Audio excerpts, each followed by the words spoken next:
super loyal, holding matrimony. Everybody loves a happy ending, that's an allegory. This is not a pipe dream, author of my own story. La-di-da-di-da, take my time, patience to the I've had so many great guests, but I'm not sure I've had two as powerful as Taj Reid and Corey duBrowa. duBrowa. They Well pronounced, sir. They gave me the. Did they give you some weird phonetic thing? No, they gave me the phonetic spelling of it. duBrowa. Yeah, that's good. So, Corey, the CEO of the global strategic communications agency Burson, Taj Reid is the chief creative officer, newly appointed chief creative officer of the same company, Burson. Corey has 30 years of is this true? 30 years? I mean, according to the data I have in front of me. Might be rounding down to be kind to me at this point. Let's say 32 and a half years of experience working in leadership roles for iconic brands such as Starbucks, delicious coffee, Salesforce, delicious sales. Delicious CRM. Some of my favorite CRM is from Salesforce. And a small company called Google. Great. You might have heard of them. Might have heard of them. And Taj, you're coming from roles held at Edelman and at Microsoft. We're going to get into that. That's right. And you're also an immigration lawyer. So incredible. And Corey is also a well-regarded writer from the Rolling Stone magazine and an author of a book. So we're going to get into that. I invented chicken fries, as we all know, the great, delicious snack from Burger King. They came to me and said, my kid should be thanking you right now. I love Burger King. I love chicken fries. I love Microsoft. I love Google. We're going to talk about a lot of things, but let's get into it. Why? Why here? Why us? Why WPP? I asked this question to Taj a few weeks back, and I'm always interested as to why people join WPP and why. What is the motivation coming from such great companies? So, Corey, you left Google. Yes. Why did you come to WPP? What was the motivation? Did you wake up at night and say, I need to be near Rob Reilly? Or was it, I need to commute for the West Coast? That's more in retrospect. Yeah, in retrospect it is. I needed to be here for Rob. Sure. Thank you. So what was it? You know, you had an amazing career and so far, and we'll get into that, but like... Well, at the time, I mean, you mentioned the book earlier. At the time, I was actually thinking I was maybe going to retire. I was going to be a man of leisure. I talked to my boss at the time, Sundar Pichai at Google, about taking a break for the summer for a variety of different reasons. And in that summer break, I was going to finish the book that I had been sort of poking along at. And I thought, well, I'm going to have 2 months of dedicated time where I can get into it. And Mark Reed called, the one and only Mark Reed. And honestly, at the time, Rob, I thought that he was playing the name game with me. I thought the call was more about like, do you have some people you know? And I was like, that's a clever move by a CEO. It is a very clever move. Yeah, it's very adroit. Yeah.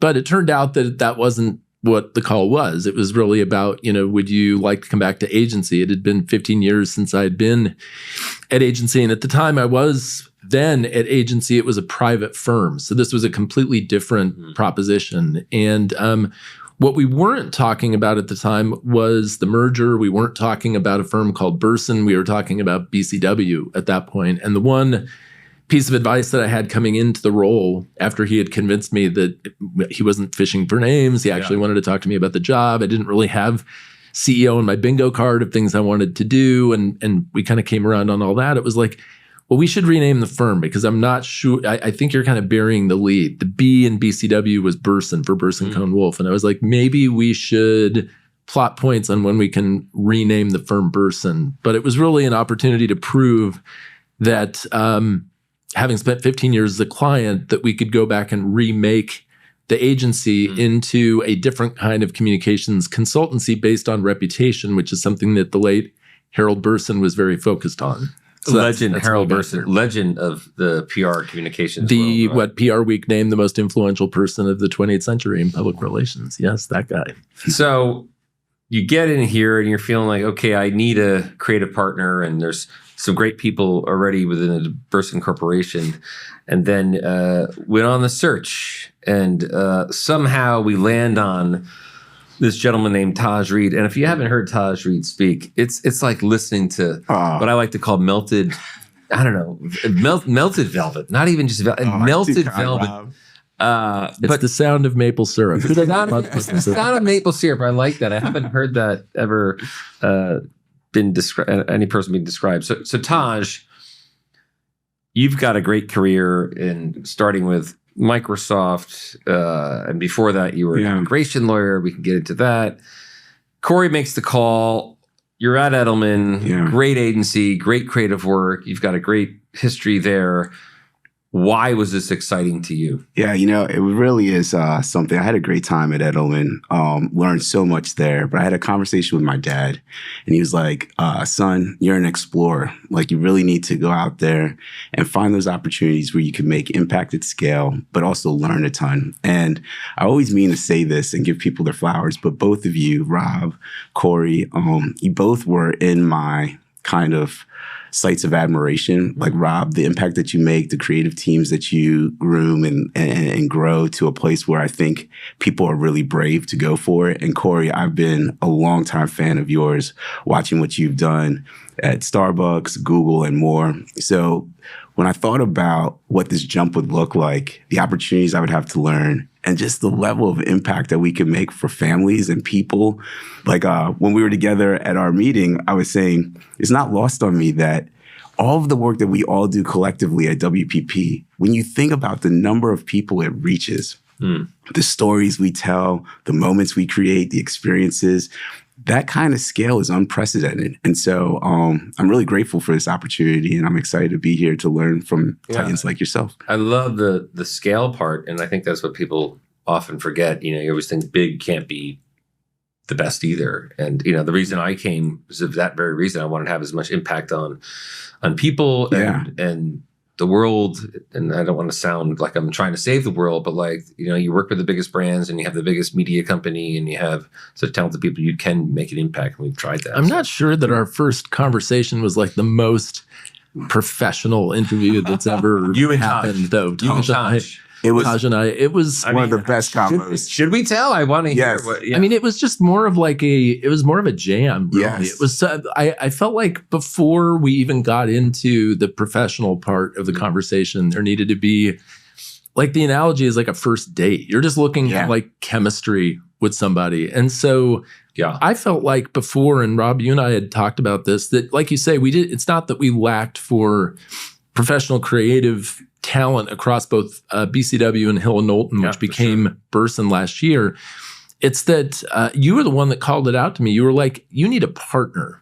That was your language. Like, you need a partner. And so I treated our first conversation, I had known about Taj long before we'd ever had the conversation. And I just thought, well, look, if nothing else, we're going to have this amazing liberal arts conversation about music and art and culture and, just sort of the way that we think about the role of creativity in the business world and in our personal lives. So I don't know how much interviewing actually happened, but it was like a 90-minute jam session. And I remember walking away kind of feeling like, if I can convince him to come, we will do work that this firm has never done before. But that was the start of it. It was just more like, are we even on the same wavelength, wavelength about what we want, out of the world, and then how do we fit? You use jam, which I love that you used the phrase. It was like a jam session, and you've been a writer for Rolling Stone, and Taj, you helped Pharrell launch his creative advocacy agency, Mighty Dream. So you both come from the world of music, whether you're musicians yourself, or like you've been with artists and written about artists. So if Burson was a band, first question. Alex, who works with Jonathan and I, she writes great questions. She said, if Burson was a band, what genre would it be?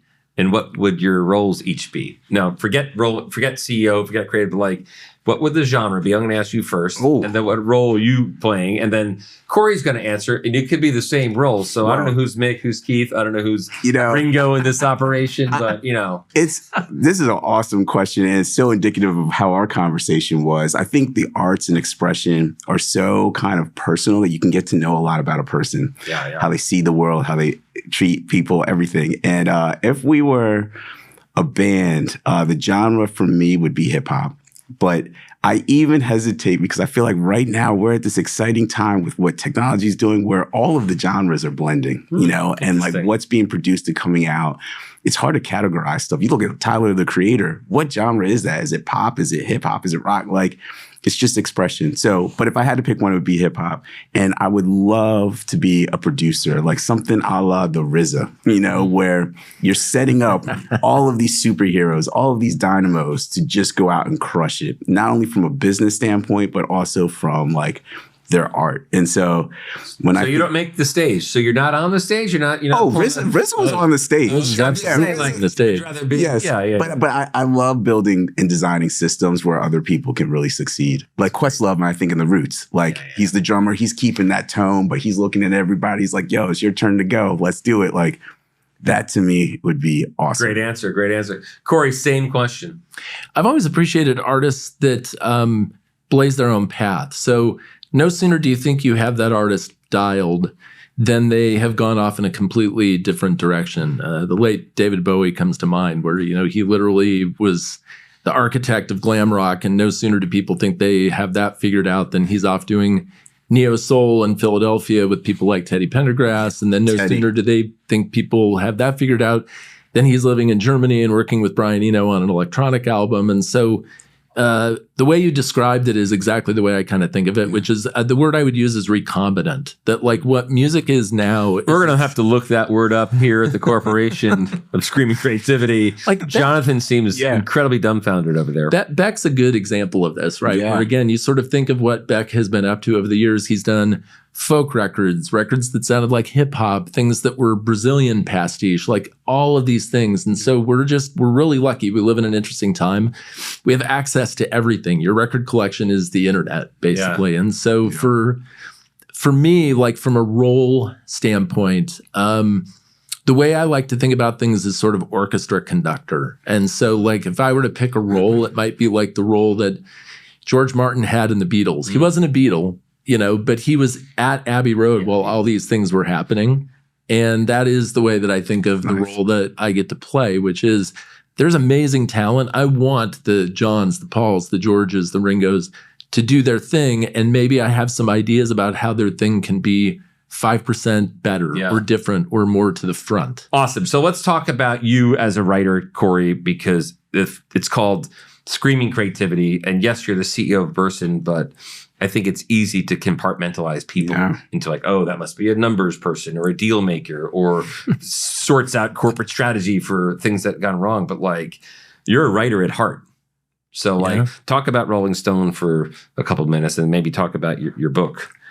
Yeah, well, Rolling Stone was a total accident. So, I mean, I had been writing about music since high school. I was that dork that was in the movie. Famous. Almost famous. I mean, in high school, I edited our school paper. I had a really dorky column called Corey's Corner, where I was reviewing music. Alliteration.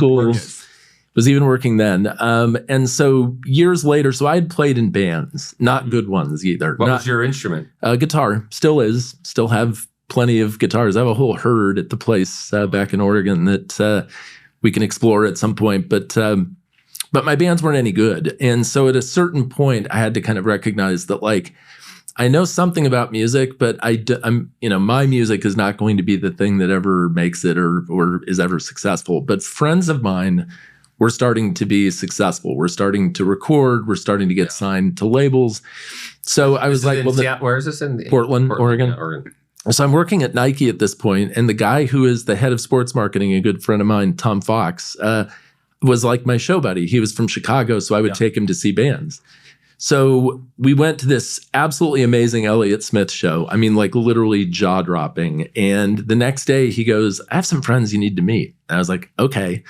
He says, well, they work for this thing called jamtv.com. And I was like, all right, I mean, what? And yeah, I'll meet them. He goes, well, next week, the company they work for will be called rollingstone.com. Mm-hmm. So Jam TV had been purchased by Rolling Stone as a way to sort of bootstrap a website. Yeah. So by meeting these folks, and I was already doing some music writing at that point, they kind of opted me in. And so by the time you've achieved like a byline in Rolling Stone, you kind of have a hall pass to write about any music, anytime for anyone. And so that kind of started a 20 some odd year side hustle that, as you say, culminated in my first book a year and a half ago, which is called An Ideal for Living. It's named after a Joy Division song. But the point of the book was that the EP which is not an album or an LP, and it's not a single, needed explanation. Yeah. There were bad explanations on Wikipedia. There were really poor websites. And so I felt like this is, kind of fertile territory to explore. And once I had written like the thesis, what is an EP?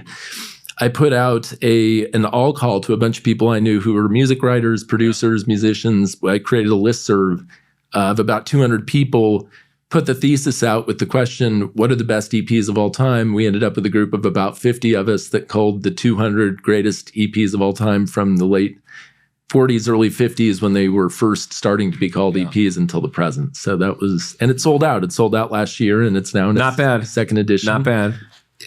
You're an amazing creative leader. Oh, thank you. Very inspiring. You started as an immigration lawyer. Yeah. You go to Microsoft and you are running, what is it? Mixed reality Yep. This division of Microsoft. So, okay.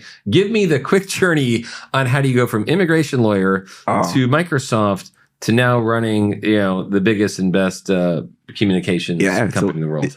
Well, thank you for the question. And it's a wild path. Like, my parents are both from Barbados, and being West Indian parents that come to the US, they were like, we love that you love art and design and creative, but like, we didn't risk it all for you to be a starving artist. So you're going to be a doctor or a lawyer, like pick one. Don't like blood, so I go the legal route. Does anybody like blood? I mean, I don't think that's a... But I do. Some people are into the science and figuring these things out. Doctor. But the whole legal route became something that I'm still passionate about. I love taking complicated ideas and making them simple, and my parents being behind that. But at the same time, I mean, talk about side hustles. I was DJing after work. What was your DJ name? Oh, it was just Taj. But we were DJ Taj sounds like something. You could just go in there with just Taj. It's great. But I was doing all of that. I was trying to make little beat tapes. I was building websites for fashion brands, and all of that outside of the 9-to-5, which was filling. But my dad, he gets cancer. He's doing great. He survives it. He lives with me now. And he's like, man, growing up, we were really tough on you, but like, I see you doing this other thing. You only have one shot. You should go for it. So 2007, quit my legal beagle public policy job, jumped full into creative, and all of the side hustling that I was doing helped me build a community that got me in the door.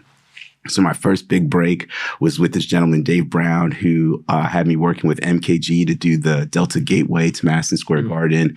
And I was like leveraging code and design to do that. I had no business really being there, but that chance opened it up, and I just took full advantage of it. From there, then got Edelman's attention, worked on creative technology projects like Samsung, then got recruited to Microsoft, where we were leading and like trying to make 3D just like a household thing. What we're feeling now. I love Microsoft. Man. Oh, it's a giant awesome. Fan of the company, and I've been under Satya. It is an incredible space. Yeah. So you're there. You're at Microsoft, and what would you say the coolest thing you did there? What was your favorite thing? Favorite project? Two things was releasing Remix 3D, which was a whole community of 3D objects that people could use and bring into HoloLens or their PowerPoints.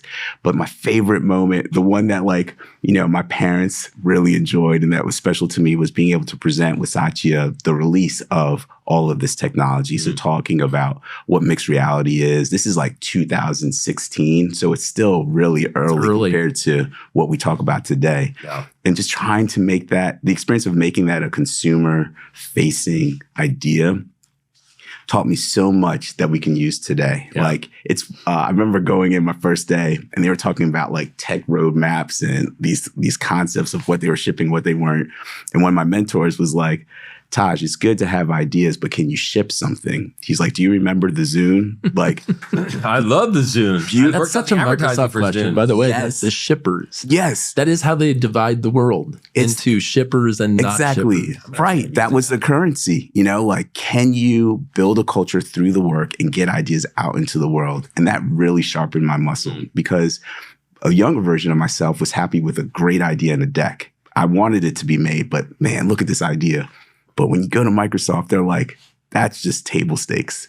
Get it to 2 million people. Can you get that in their hands? So that was awesome. A great lesson to learn. Yeah. So you're an immigration lawyer. Yep. You spend times in the tech company like a Microsoft, a great company like Microsoft.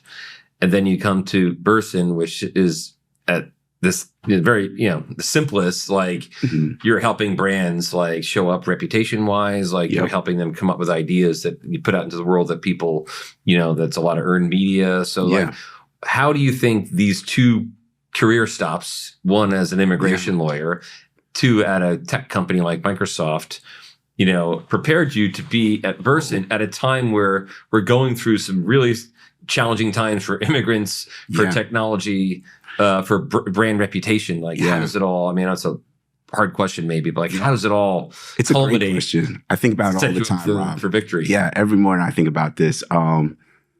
My overall personal mission is to make impact where people have more agency to participate in what we call capitalism. Like to be able to make choices for themselves, whether it be for healthcare or whether it be for home ownership, intergenerational wealth.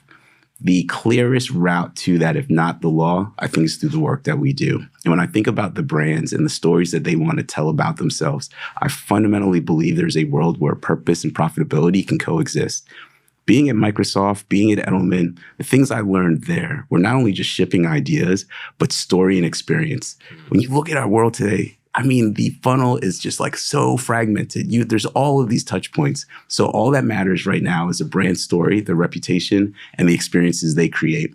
So in the work that Corey and I do, and why I love partnering with him on this and his, really rich experience, we're able to counsel these brands on how to make these experiences. But while we're counseling them, we're also opening up, I think, avenues and doorways for people to be able to participate. And that, to me, that's like everything. Yeah, that's awesome. You're getting a sense, too, of where kind of our first jam conversation went, because where we really met in the middle, if I think about your question, the same question, please. It's story, and if I think about story, I think about classic tropes, right? Like things that Shakespeare was writing about hundreds of years ago, right? The chosen one, the love triangle, damsel in distress, the wise old man or woman, forbidden love, the rebel, the outsider, the heroic quest. I mean, they're almost cliches, right? They're tried and true tropes that, we've used forever in a variety of different stories, movies,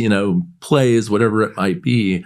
So what I think about from all the time I spent writing about music is the same thing. It's just, how do you create an aperture that's broad enough to let people experience something?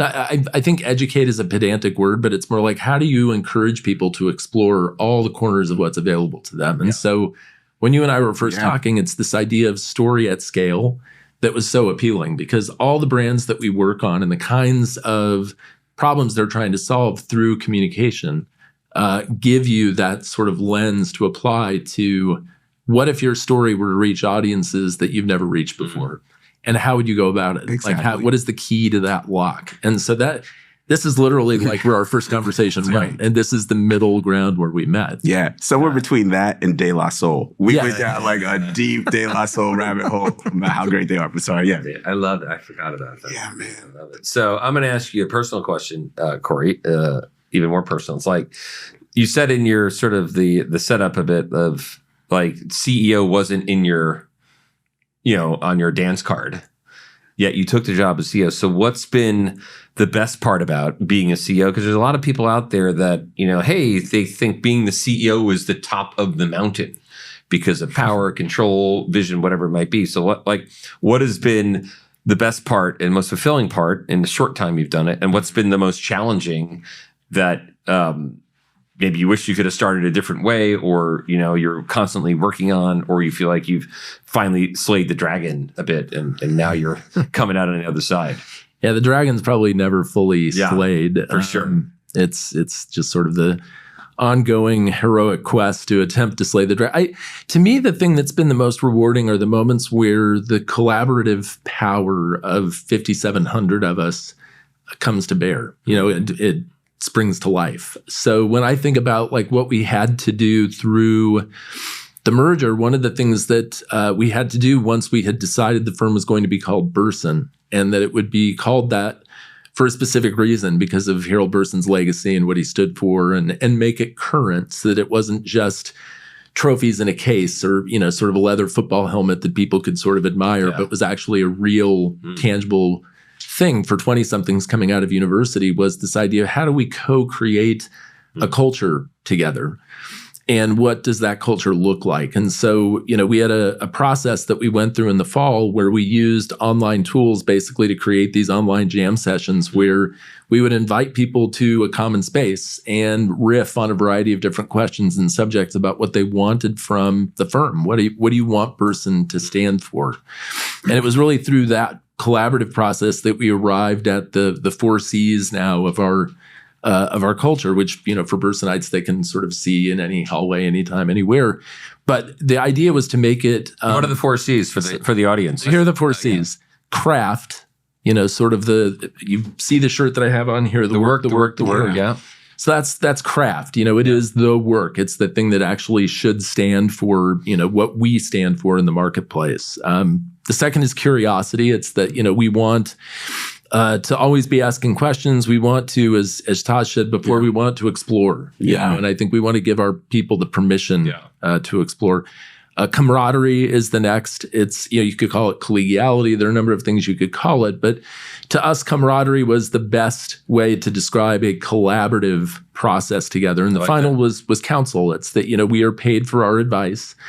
And we want to make sure that advice can stand the test of time and can stand the sort of, buffeting winds that we're traveling through at the moment. So these 4 C's were not anything that I decreed or that our leadership team decreed or that, we decided upon. It was literally the input of 5,700 people as part of a, deliberately collaborative process to come up with something that we could co-author, another C word, together. And so that has been by far the best moment for me.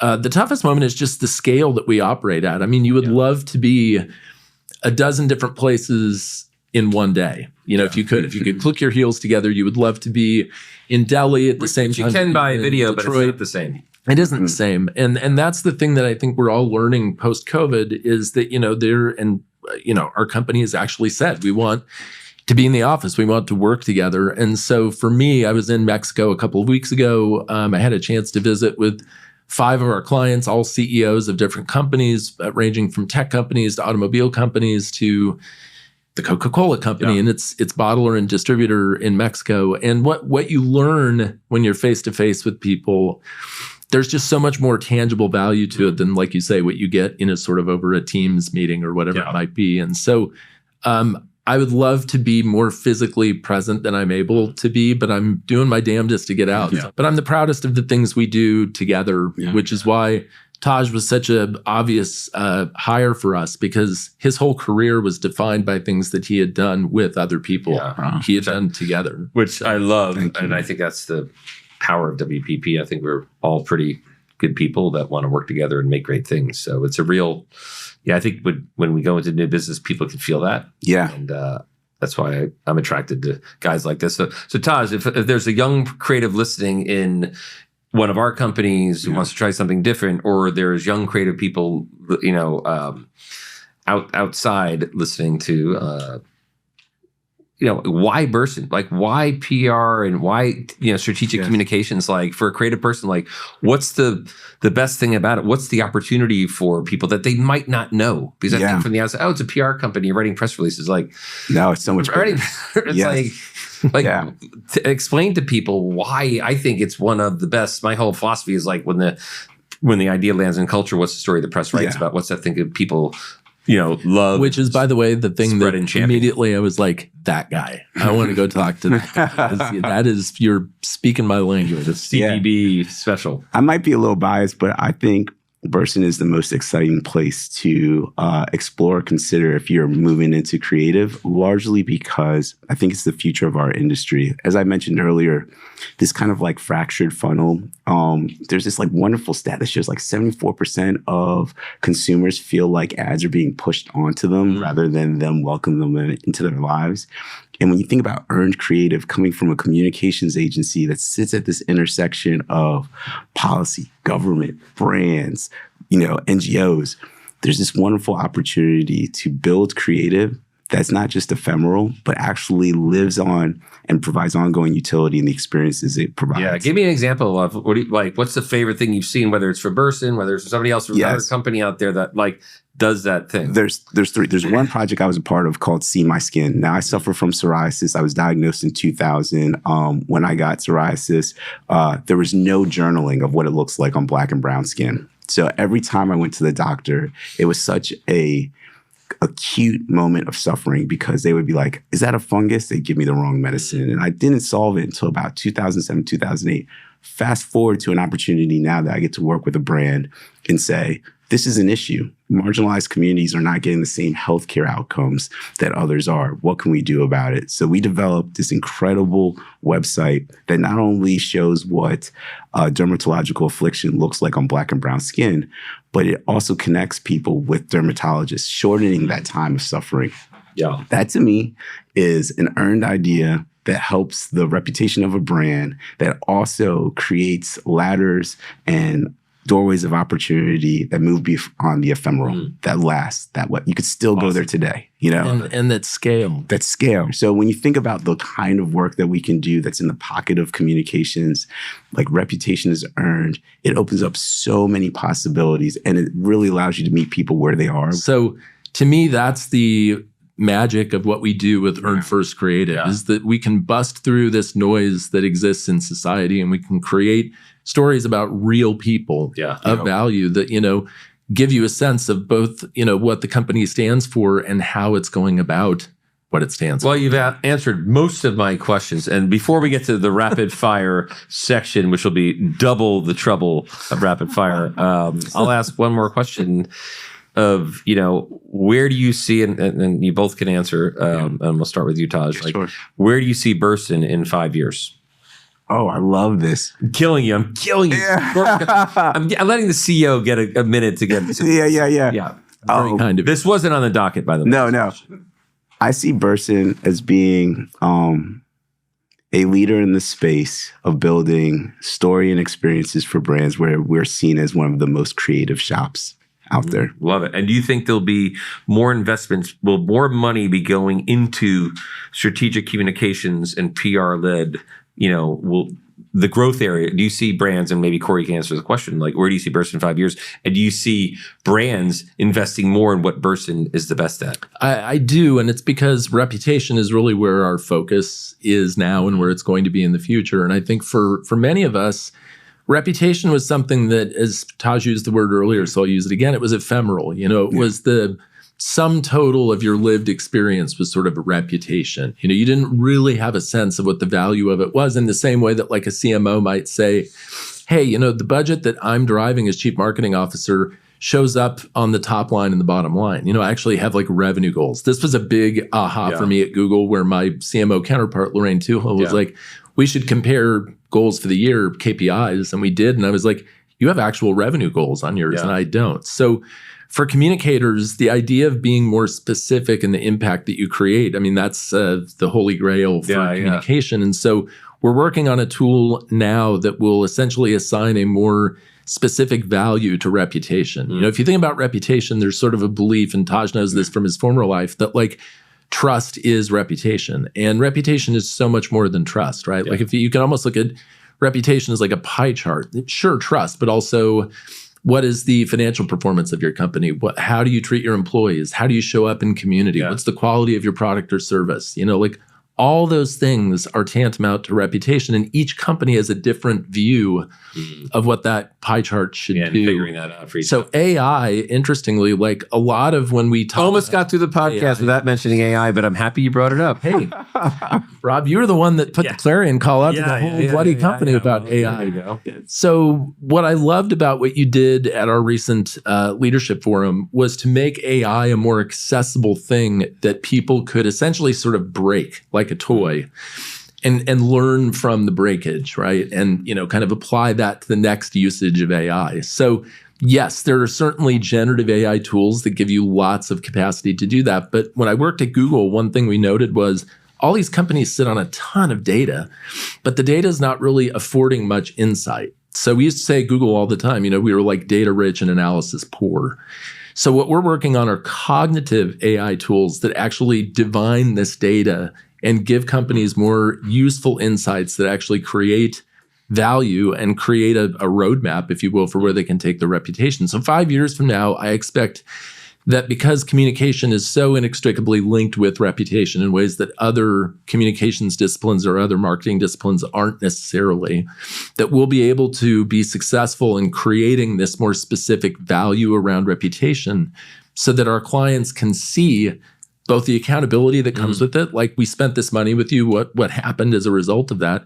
Well, we improved your reputation, and these are the ways in which it improved, and these are the ways it didn't improve, so we have a roadmap for what we need to do in the future. So I could see increased budget, more usage, and as Taj has already pointed out, the more creative we are with the ways in which this divination of data sort of yields insight, the more ways our clients will have to sort of break through in the culture and actually create moments for, learning, for exploration, and for experience, which is what gets me up every day. So I'm going to go, we're going to ping it. So I'll ask the same question. Okay. We'll go one by one. So I'll try to split it up a bit. So I'll do it.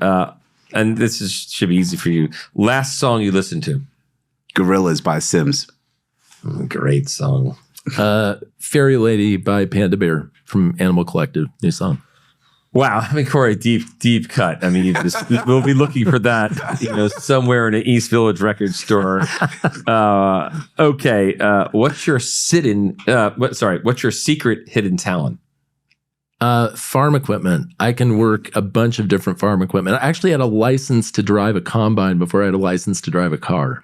Wow, what's the hardest machinery to operate? Yeah, combine's right up there for sure. I don't know what a combine is. I think it's a threshing device that reduces like wheat fields and stuff, and grass seed, other things like that. Yeah, to its core essence, which is what you then stuff in a bag and sell at market. Okay, Taj, what's your secret hidden? Vacuuming, man. I love vacuum. I have like way too many vacuums, Rob. I have like all the Dysons. I mess with a Miele. Like I just. My thing is ironing. I love ironing. Yo, me too. Rowenta is my. I love ironing. Rowenta is my. That's what I'm running. Okay. A brand you can't live without.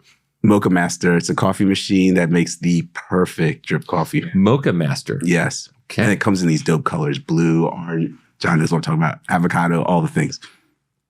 Gibson, the guitar maker. Yeah. Okay. Go-to karaoke song. What's Going On, Marvin Gaye. Wow, that's a tough song to sing. I used to be able to pull it off. We'll see. It's been a minute. All right. I gotta say, quiet confession, I really don't like karaoke. I don't care. That's not the. I don't care if you like it or not. It's the question. If you're forced with a gun to your head to do a song, Check the Rhyme by Tribe Called Quest. All right. Yeah, that's a good one. But man, karaoke.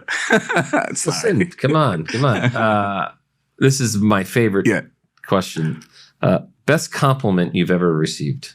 Oh, a friend of mine said to me, Taj, I see that you're making the most of your life, and I see you. And it really meant a lot because, time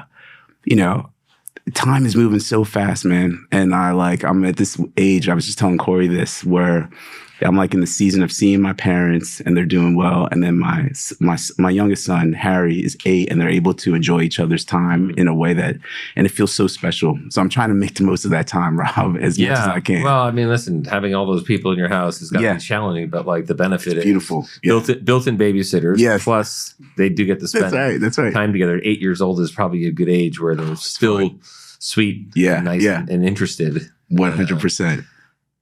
Best compliment you've ever received? I love your writing.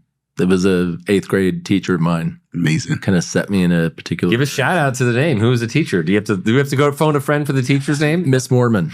Miss Mormon. Miss Mormon. Thank you. Shouts out to Miss Mormon for the encouragement. The chances of Miss Mormon being a listener of Screaming Creativity, is she still teaching, you think? She's not. She's retired, but she is still with us. So I can point it in her direction. So you might want to listen. Indeed. Big shout out, Miss Mormon. Another favorite question of mine. If you could hang out with one fictional character, who would it be? Fictional. Yes. Q from Juice. I thought when I was growing up, he was the coolest, and he wanted to just DJ. He got to hang with Pete Rock and everybody. Like, he was battling Tupac. It was a protagonist, antagonist. It was awesome. But if not him, I would go with George from Seinfeld. Wow, George. Yeah, that's my favorite character. Really? I love George. Interesting. Based off Larry David, that was he was the George character. Yeah. So if you could hang out with one fictional character, who would it be? Do you know the show Mobland? It's a new I've seen Irish a couple episodes. That's a deep cut. Tom Hardy is the family fixer. His name is Harry D'Souza. Yeah, Harry. It's relatable. The family fixer. All right, Tom. If you Mobland, big shout out to that. I've watched a couple episodes. It's got it's addictive. It's Robin's My Irish People. Who's into that? Pierce Brosnan. Pierce Brosnan's in that. Yeah, some good. Helen Mirren's in that. Yeah, Tom Hardy's been in a lot of stuff. Helen Mirren, great actress. Okay. 3 items on your bucket list. I know this is a tough one, so if you can only do one. Safari. Wow, you've not done a safari. For sure. Going to a World Cup, like a final. Yeah, I've been to a World Cup, but not the final, so I'd love to go to a final. I'd love to stand in with one of my friends' bands, and I actually know which one I would want. So my friend Britt Daniel is the singer for a band called Spoon. Yeah, amazing. I would love to be in Spoon just for a song. Like playing rhythm guitar. Yeah. Yeah, I don't have to be lead. That's Britt's job, but I would love to just play guitar with Spoon. I would say that's the fastest anyone's ever answered the 3 items on your bucket list. So no pressure, Taj. You've actually had a minute to figure this out. I know. You've heard the question. I got it. Take my mom to Italy, marathon, and then I have to steal one of yours. World Cup final. I think that's beautiful. Yeah, I've been to Brazil for the amazing. I saw. Argentina versus Netherlands, I believe. Okay, last 2 questions. If you weren't doing this career, what would you be doing? Honestly, I would probably be like ranching. Taj, I'm wondering if you weren't doing this and you've got a varied career, lawyer, tech person. I got two for you, Rob. Oh, 2. You guys are killing it. I love it. All right. UPS. I would love to deliver dreams every day. I think there's something beautiful about starting your day, being like, I got 450 packages to deliver, the uniform. And you're done. And then you do it. You think there are a lot of dreams in the UPS? Oh, yes. I think there's dreams. Delivering, maybe shirts. They're dreams, man. Some people dream of shirts. Small dreams. But if I weren't doing that, I would love to open up like a card detailing shop with like my best friend. Oh, okay. Last question before Jonathan has a heart attack. One piece of advice for your teenage self. Kindness and energy are a superpower. Guard it. Like, I think when I was younger, that wasn't obvious. But as I get older, I'm realizing that those 2 things may be the most important attributes you can bring to any situation. And guarding it is really valuable. Try beating that tough guy, okay? Alpaca man. One piece of advice for your teenage self. So actually, my dad gave me this advice. My dad was my high school soccer teacher, soccer coach, before I went to college and played for somebody else. And the best advice he ever gave me was, you learn more from losing than you do from winning. I see it. I know how much you hate to lose. I know how much you're trying to prevent ever doing that again, and you'll learn more from that. And so this was his way of sort of instilling the process of like, okay, so something didn't go your way. What did you learn from it, and how do you apply it the next time? Coach D, dropping those gems. I just got to say, of the rapid fire, this has by far been the best double rapid fire, but individually also great. So we could probably have another. We might have to break this. Where do we go off of one another? No. Exactly. So, well, listen, we are out of time. There's a bingo game right after this. And they're knocking on the business. You got to vacate the premise. Gotta go. This screen changes to a bingo parlor. It's called Johnny's bingo parlor. Johnny's bingo parlor. But thanks, guys. It's been amazing. Rob, thanks for asking us to do this. And it's so great that you do this podcast, and that our WPP colleagues have the chance to hear from all the different people that you've interviewed. Married to the game, I'm super loyal, holding matrimony. Screening Creativity is directed by Jonathan Sanchez, produced by Alex Davis Isaac and Adrian Chan, edited by Ogilvy, designed by Dave Towers and Martina Stisi, and music by Tax Free Nevada and Cleveland Thrasher.